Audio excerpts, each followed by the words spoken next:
AP రాష్ట్రానికి 3 రాజధానులు అవసరమా, ఒకదాన్నే డెవలప్ చేసుకోవడం మంచిదా? మీ అభిప్రాయం ఏంటి? నమస్తే అండి, మాది నెల్లూరు జిల్లా కావలి. నా పేరు సోమశెట్టి వెంకటమామేశ్వరరావు. 3 రాజధానులు అనేది ప్రపంచంలో ఎక్కడా లేదు. ఒక రాజధాని అనేది చాలా బెస్ట్. ఒక రాజధాని పెట్టిన దానివల్ల ఏ పని ఉన్నా సరే అందరూ అక్కడికి వచ్చి పని చూసుకొని గబానా వెళ్ళిపోవడానికి చాలా అవకాశం ఉంటుంది. అదే 3 రాజధానిగానైతే వాళ్ళు ఒక్కొక్కరు ఒక్కొక్క ఊరిలో ఉంటే పనికి పోయి చేయించుకోవాలన్నా కానీ చాలా ఇబ్బందిగా ఉంటుంది. అందువలన 3 రాజధానులు వద్దు, మాకు ఒక రాజధానే కావాలి. రాజధాని అనేది ఒకే చోట ఉండడం వల్ల చాలా అభివృద్ధి కూడా జరుగుతుంది.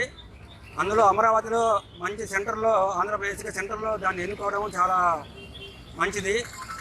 చుట్టుపక్కల ఉన్న వైజాగ్ వాళ్ళకి కానీ, ఇటు లాస్ట్ తిరుపతి వాళ్ళకి కానీ, కడప నుండి వచ్చే వాళ్ళకి కానీ అందరికీ అమరావతి అనేది సెంటర్లో ఉంది. గత ప్రభుత్వంలో 3 రాజధానులని వాళ్ళు వైజాగ్ అని, కర్నూలు అని, అమరావతి అని అక్కడక్కడ ఒకటని చెప్పారు. కానీ అది కూడా గత ప్రభుత్వం వాళ్ళు అమలు చేయలేకపోయారు.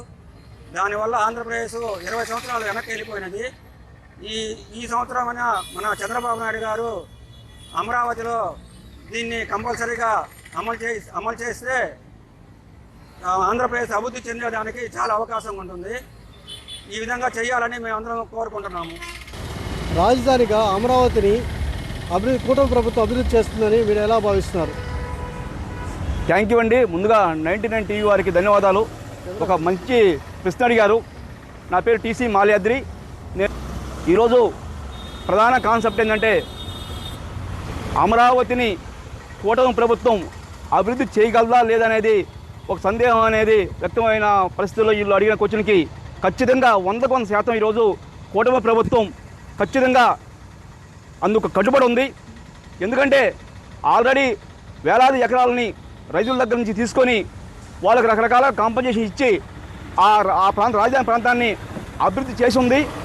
ఇంకా కొంచెం చేయాల్సిన పరిస్థితి ఉంది.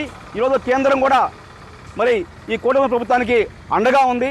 ఆల్రెడీ 5,000 కోట్ల రూపాయలు కూడా ఈ రాజధాని అభివృద్ధికి మరి కేంద్రం కూడా ఇవ్వడం జరిగింది. అందుకు నరేంద్ర మోడీ గారు కూడా ప్రత్యేకంగా ధన్యవాదాలు తెలియజేసుకుంటా ఉన్నాను. మీరు ఒక కాన్సెప్ట్ గుర్తుపెట్టుకోండి. ఎప్పుడైతే నరేంద్ర మోడీ మన అమరావతికి వచ్చి మళ్ళా పునఃప్రారంభం చేసేవాడు పనులన్నీ కూడా అదే రోజున కాన్సెప్ట్ స్టార్ట్ అయింది. ఖచ్చితంగా అది కొద్ది కాలంలోనే ఈరోజు అమరావతి ప్రపంచ పటంలో కూడా చూపించేదానికి కూడా ఈరోజు కూటమి ప్రభుత్వం సిద్ధంగా ఉంది. ఎందుకంటే ఈరోజు ఆల్రెడీ అక్కడ చూసాం, మనం లాస్ట్ టైం చూసాం. ఎప్పుడైతే అభివృద్ధి జరిగిందో ఆ కొంచెం అభివృద్ధిని కూడా మరి ఒక శ్మశానలాగా మార్చి ఒక చారిజంగా అక్కడ పనులన్నీ కూడా ఆపేసి అమరావతి రైతులని మరి కష్టాలు పెట్టి వాళ్ళని జైలు పాలు చేసి, ఇంకో విషయం ఏంటంటే నా మీద కూడా మరి అమరావతి రైతులకి మరి మద్దతు ఇచ్చినా అని చెప్పి నా మీద కూడా 8 సెక్షన్లతో కేసు పెట్టడం జరిగింది. అయితే అమరావతి రైతులు ఎప్పుడైతే అమరావతి టు తిరుమలకి శ్రీ వెంకటేశ్వర స్వామి దగ్గరికి పాదయాత్ర వెళ్ళారో వాళ్ళ కోరిక ఫలించింది. ఖచ్చితంగా ఈరోజు ప్రపంచ పటంలో సింగపూర్ డిజైన్లో మంత్రి నారాయణ గారు, కూటమి ప్రభుత్వం, చంద్రబాబు గారు, మోడీ గారు అందరూ కలిసి కూడా ఈరోజు ఖచ్చితంగా 100% ఈరోజు మరి ప్రపంచంలోనే పటంలో చూపించే విధంగా అన్ని రకాల అంగులతో డెవలప్మెంట్స్తో ఈరోజు అమరావతి రాజధాని ఆంధ్రప్రదేశ్కి రాజధాని ఏదంటే ఈరోజు అమరావతి కూడా చెప్పుకునే ఘనత కూడా ఈరోజు విద్యావేత్తల్లో కానీ, వ్యాపారవేత్తల్లో కానీ, కర్షకులకు కానీ, కార్మికులు కానీ చాలా ఆనందంగా ఉన్నారు. ఏదైనా మీ రాజధాని అంటే ఈరోజు కూటమి ప్రభుత్వం అమరావతి డెవలప్ చేస్తూ ఉంది. అమరావతి మా రాజధాని చెప్పుకునే ఒక హక్కు మనకి ఈరోజు కలిగింది, స్వతంత్రం వచ్చింది. కాబట్టి ఖచ్చితంగా కూటమి ప్రభుత్వం ఆ నమ్మకం ఉంది ప్రజల్లో. ఖచ్చితంగా అమరావతిని అభివృద్ధి చేసి కొద్ది కాలంలోనే ప్రపంచ పటంలోనే క్లాస్ 1గా మరి ప్రపంచ దేశాల్లో ధీటుగా కూడా ఈరోజు అమరావతి రాజధాని రెడీ కాబోతా ఉంది. అందరి కళ్ళు కూడా వీళ్ళు చూడొచ్చు.